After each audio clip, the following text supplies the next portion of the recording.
তো বন্ধুরা, মৌসুমী কিচেনে আজকে একটা নতুন রেসিপি আপনাদের সাথে শেয়ার করব। সেই রেসিপিটার নাম হচ্ছে ফাঁকি মাছের ঝাল। তার জন্য কি কি লাগছে আপনারা দেখিয়ে দিই। ফাঁকি মাছ, পেঁয়াজ কুচি, লঙ্কা, সাদা তেল, লবণ, হলুদ আর জল, এই উপকরণ দিয়ে হবে ফাঁকি মাছের ঝাল। এখন আমি কড়াইয়ে তেলটা দিয়ে দিচ্ছি। এই তেলে মাছটা ভেজে নেবো ভালো করে।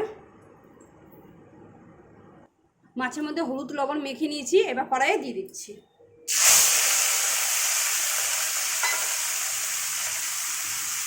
এটা একটু লাল করে ভেজে নিতে হবে মাছটা।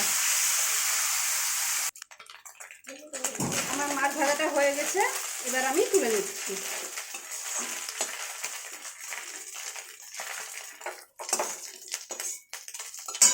দেখুন, এই যে এরকম করে ভাজা হয়ে গেছে, তুলে নিয়েছি। এবার আমি পেঁয়াজ কুচিটা কড়াইয়ে দিয়ে দিচ্ছি।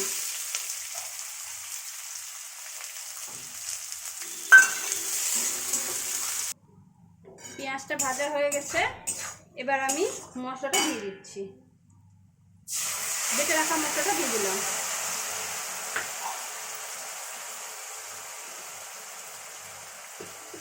এর মধ্যে পরিমাণ মতন হলুদ দিয়ে দিচ্ছি। পরিমাণ মতো লবণ দিয়ে দিলাম।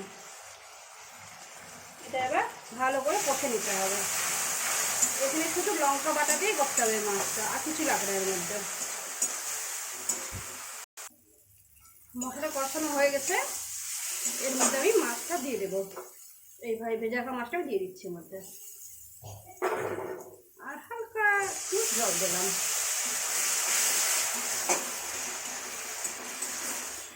এবার মাছটা দিয়ে ঢেকে দেবো।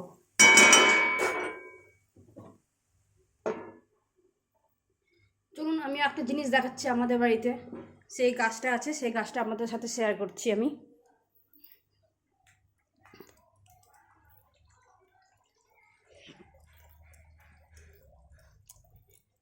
আমাদের বাগানে একটা গাছ আছে, আপনার সাথে শেয়ার করবো।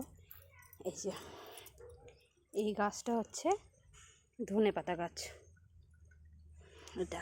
এটা চচ্চড়িতে, আমি মাছের চচ্চড়িতে দেবো। এটা হচ্ছে, এই ধনেপাতাটার নাম হচ্ছে বিলাতি ধনেপাতা। এই যে ধনেপাতাটা ভালো করে ধুয়ে নিয়েছি, এবার এটা আমি কুচি কুচি করে কেটে নেব। দেখুন, আমি কুচি কুচি করে কেটে নিয়েছি। এটা আমি মাছের চচ্চড়িতে দেবো। এবার ঢাকাটা খুলে দেখি কত দূর হয়েছে মাছটা। দেখুন, মাছটা প্রায় হয়ে এসছে। এর মধ্যে আমি ওই ধনেপাতাটা দিয়ে দেবো। এটা আমার বাড়ির গাছের ধনেপাতা, আপনাদের সাথে শেয়ার করেছি। এটা ধনেপাতার নাম হচ্ছে বিলাতি ধনেপাতা। এবার এটা হয়ে গেছে, আমি গ্যাসটা বন্ধ করে দিচ্ছি। দেখুন, ফাঁকি মাছের ঝাল আমার রেডি।